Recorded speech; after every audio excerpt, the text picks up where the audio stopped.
నేను కొణిదెల పవన్ కళ్యాణ్ అనే నేను శాసనం ద్వారా నిర్మితమైన భారత రాజ్యాంగం పట్ల నిజమైన విశ్వాసం విధేయత చూపుతానని, భారతదేశ సార్వభౌమాధికారాన్ని సమగ్రతని కాపాడుతానని, ఆంధ్రప్రదేశ్ రాష్ట్ర మంత్రిగా నా కర్తవ్యాలను శ్రద్ధతో అంతఃకరణ శుద్ధితో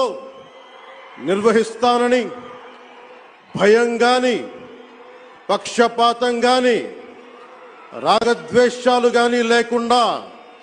రాజ్యాంగాన్ని శాసనాలని అనుసరించి ప్రజలందరికీ న్యాయం చేకూరుస్తా